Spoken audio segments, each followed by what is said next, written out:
बिस्मिल्लाहिर्रहमानिर्रहीम। हज़रात, आज हम 3 अहादीस का मुताला करेंगे। मुख्तसर बुखारी शरीफ की हदीस नंबर 264, 265 और 266, ये 3 अहादीस का हम मुताला करेंगे। और तरतीब के लिहाज से ये बुखारी शरीफ की हदीस नंबर 405,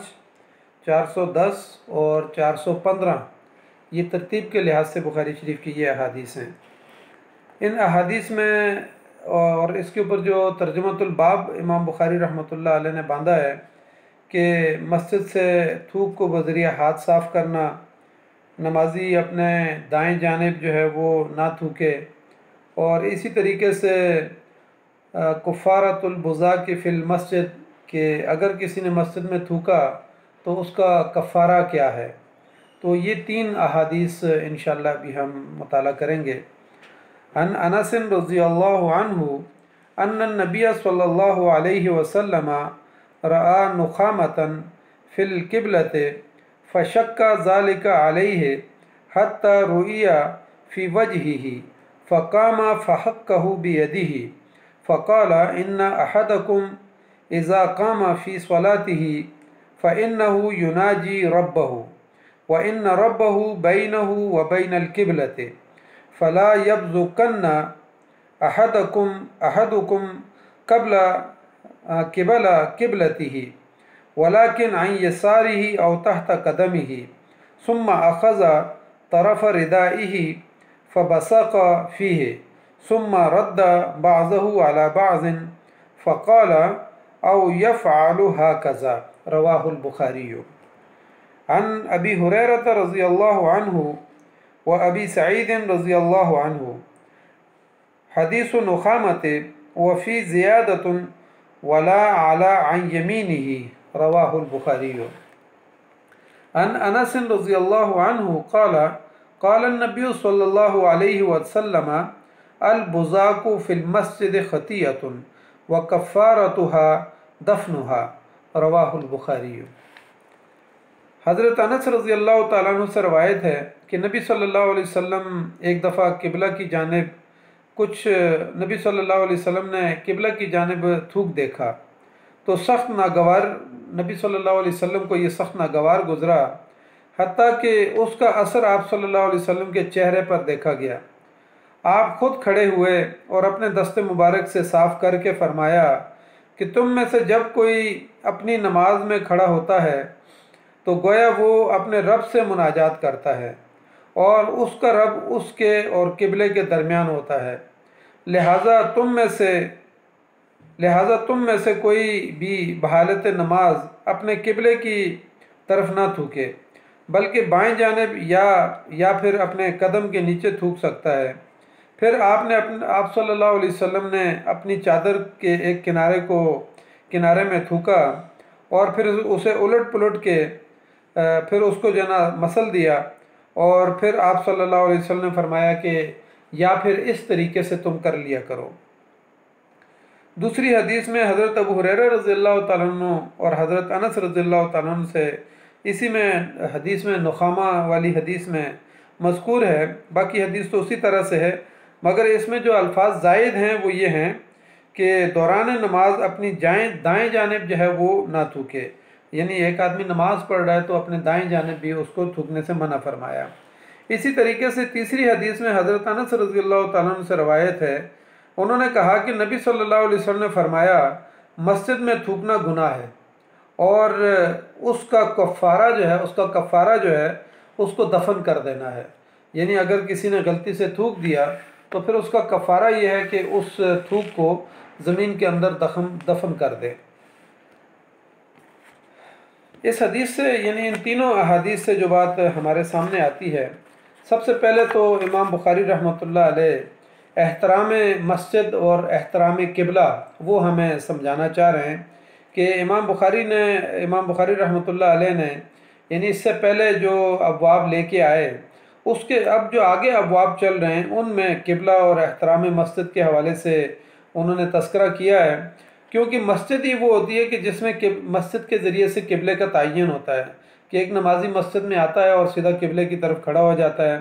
तो इसके बाद जो यानी इस मस्जिद का एहतराम और क़िबले का एहतराम जो है वो ज़रूरी है। इमाम बुखारी रहमतुल्लाह अलैह इन्हीं आदाब के लिहाज से कोई 55 अबवाब मुसलसल यहाँ से आगे मस्जिद और उसके आदाब के लिहाज से जो है वो लेकर आए हैं।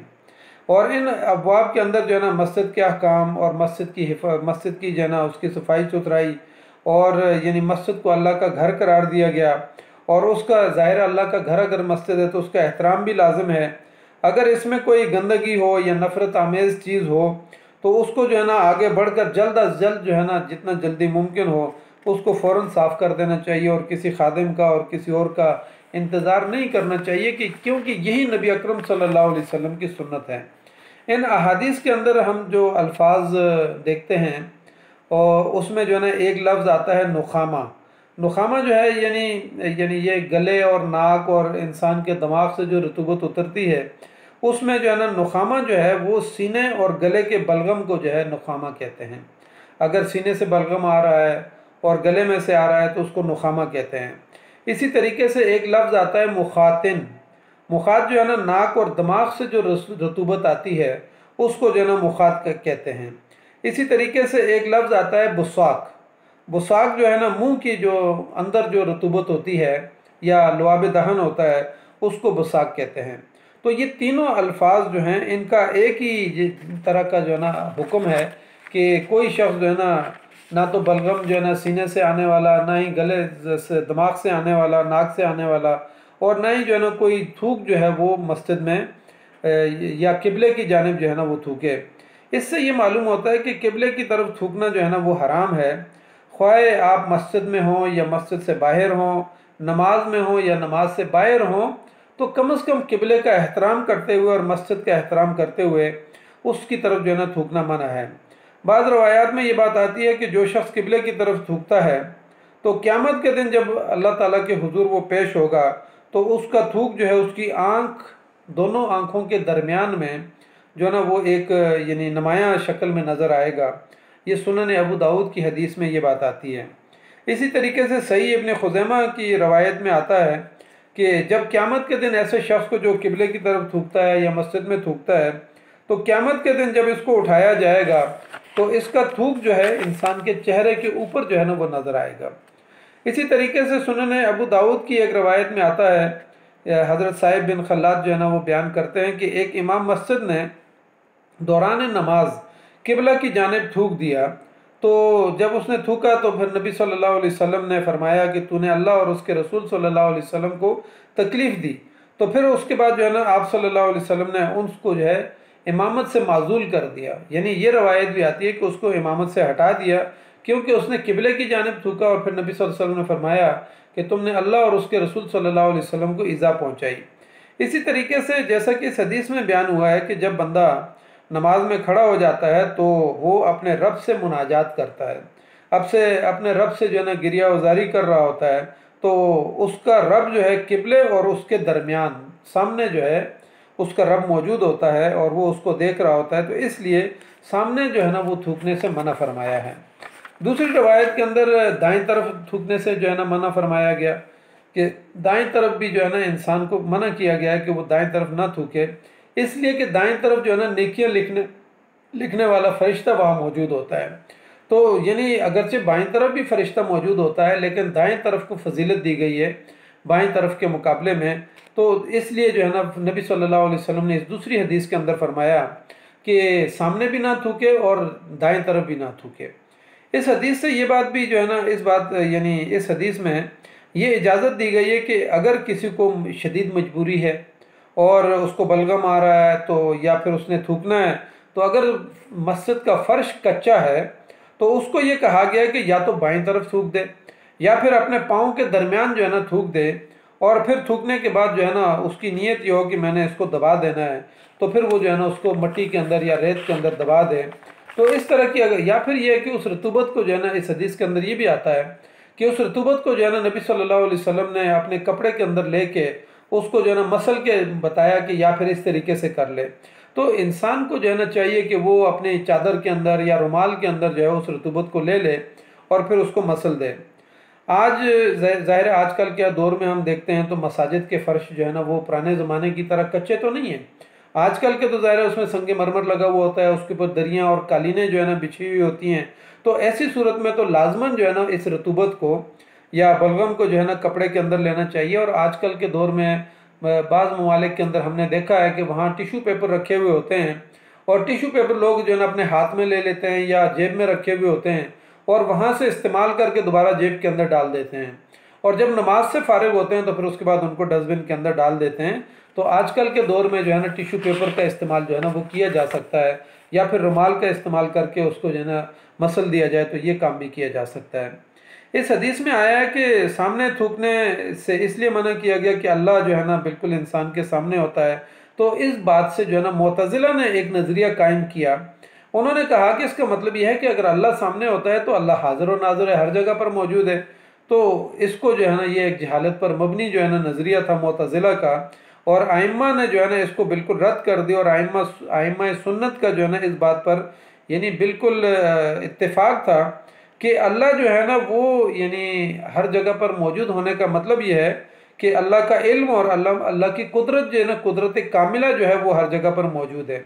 अलबत्ता बाज़ उलमा ने फिर इसकी ये तशरीह भी की और तावील की कि अल्लाह अपनी शान के मुताबिक हर जगह मौजूद होता है। लेकिन जो यानी मुअतज़िला का नज़रिया है कि अल्लाह हाज़िर और नाज़िर है,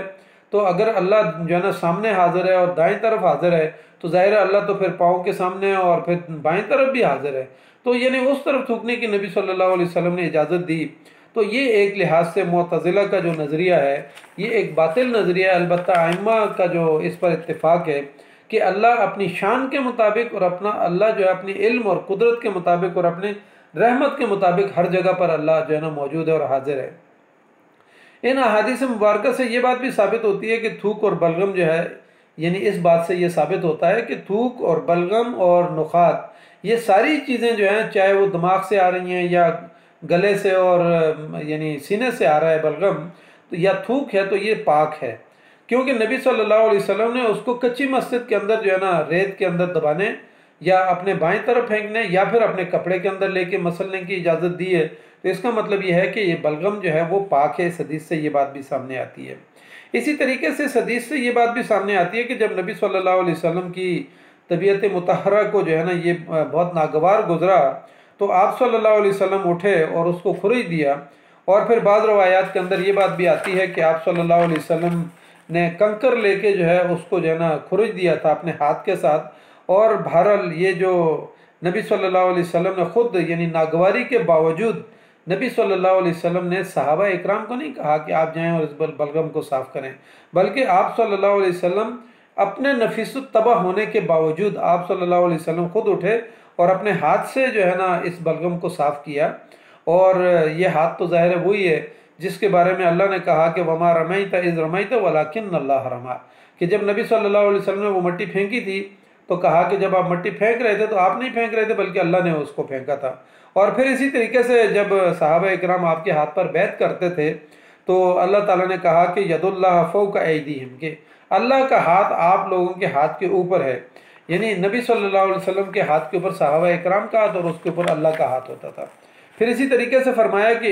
इन्नल्लज़ीना युबाय्यूनका इन्नमा युबाय्यून अल्लाह, कि यानी ये जो आपके हाथ पे बैत कर रहे हैं गोया कि ये अल्लाह के हाथ पर बैत कर रहे हैं। तो यानी अल्लाह के नबी सल्लल्लाहु अलैहि वसल्लम के उस मुबारक हाथ को अल्लाह ताला ने अपना हाथ करार दिया है। और जो है ना यानी इस इतनी जो है ना यानी तशबीह दी है। तो बाज़ रवायात के अंदर ये भी आता है कि नबी सल्लल्लाहु अलैहि वसल्लम ने जब बलगम को देखा तो बहुत नागवार गुजरा, और फिर आप सल्लल्लाहु अलैहि वसल्लम मिंबर पर खड़े हो गए और खुतबा दिया और इस बात से मना किया कि कोई जो है ना मस्जिद के अंदर थूके नहीं। और फिर उसके बाद नबी सल्लल्लाहु अलैहि वसल्लम उतरे और फिर कंकर से जो है ना उस बलगम को साफ़ किया। और बलगम को साफ़ करने के बाद आप सल्लल्लाहु अलैहि वसल्लम ने ज़ाफ़रान मंगवाया। ज़ाफ़रान मंगवा के जो है ना उस जगह पे उसको मसल दिया। और इससे जो है ना आज जो मसाजिद के अंदर इतर और ज़ाफ़रान जो लगाया जाता है तो ये नबी सल्लल्लाहु अलैहि वसल्लम की इसी सुन्नत से जो है ना उसको जो है ना मुस्तंबित किया गया है कि मसाजिद के अंदर जो आज यानी इतर को लगाया जाता है और खुशबू को लगाया जाता है तो नबी सल्लल्लाहु अलैहि वसल्लम ने अपने हाथ से उसको लगाया था।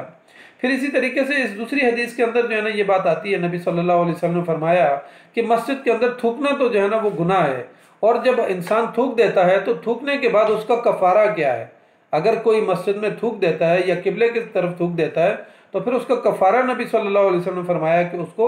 दफन कर देना है, यानी मिट्टी के अंदर, चाहे वो बाएं तरफ थूकता है या अपने कदम में थूकता है या गलती से दाएं और सामने थूक दिया,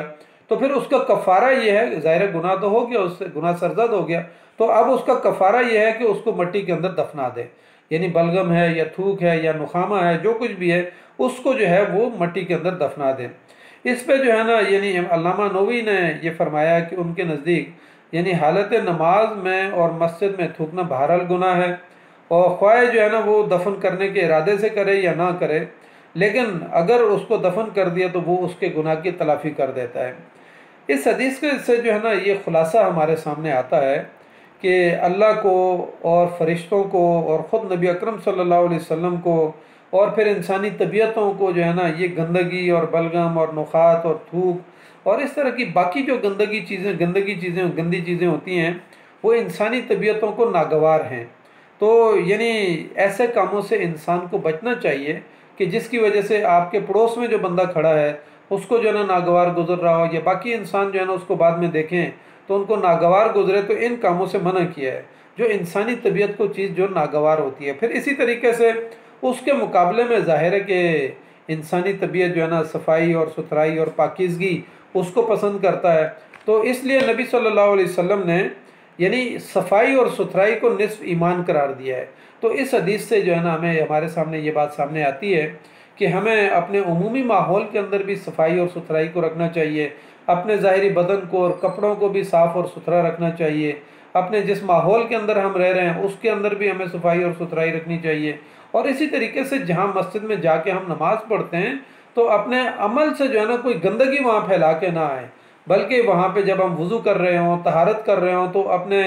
जिस वक़्त इस्तिंशाक करते हैं या वज़ू कर रहे होते हैं तो उस मौके पर भी जो है ना पानी को बहा के अपनी गंदगी को जो है ना ज़ाइल कर देना चाहिए। या फिर अगर कोई वाशरूम को इस्तेमाल करता है तो उस मौके पे भी